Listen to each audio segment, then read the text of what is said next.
Alright guys, welcome to the Brock Johnson Academy School of Learning Things. Today I'm going to show you how to use Jolt. So I'm going to be showing you how to create a list, how to assign it to people, and then how to check the completion rate of that list that you've made.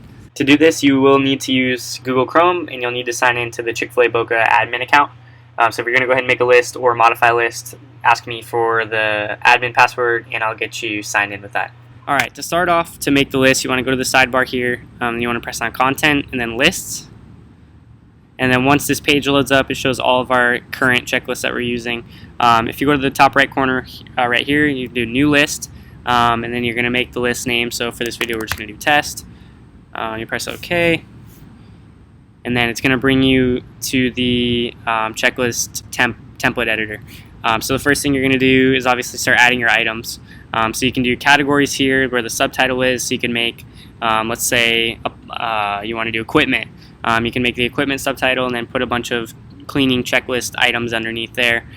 You can also do multimedia, so you can make the team member or leader who's doing the list take a photo of each item when they're done. You can put the signature there so they can sign off on it. There's a whole lot of options in here, so go ahead and take a look through those and figure out what you want to use. So then once you have all of your checklists done, obviously I have nothing here just because I'm making a video, but once you have your list done, you can go to the Settings tab here, and then you can assign it to the specific people that you want doing that list. So if it's a front of house list, you're going to select all the front of house leaders and team members, same for back of house or offsite sales.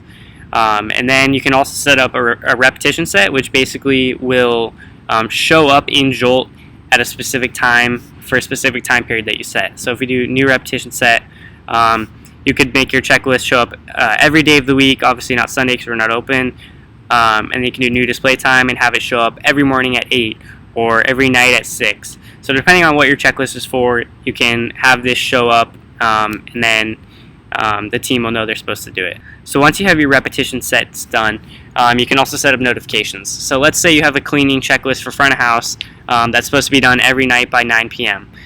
You can set up a notification here that will send a text message, an email, or both to basically say if this checklist hasn't been done, it'll send a text or email. So we could do select a role. So let's say we want the front of house director, sorry Katie, to know when the cleaning checklist isn't done, and we'd select her category, and then we would do when an item is overdue. And so basically what that'll do is say, alright Katie, this front of house cleaning list hasn't been done today, let's figure out what's going on there. So basically that'll help us enforce accountability a lot more with these lists going forward. So after you've made your Jolt list, one of the most important parts of the checklist are making sure people are actually doing it. So with Jolt, you can actually see the completion rate of each list that you make. So if you go to the side, go to Review, and then Comparison Reports. You can select on the date range. So for this, I'll just do the last week.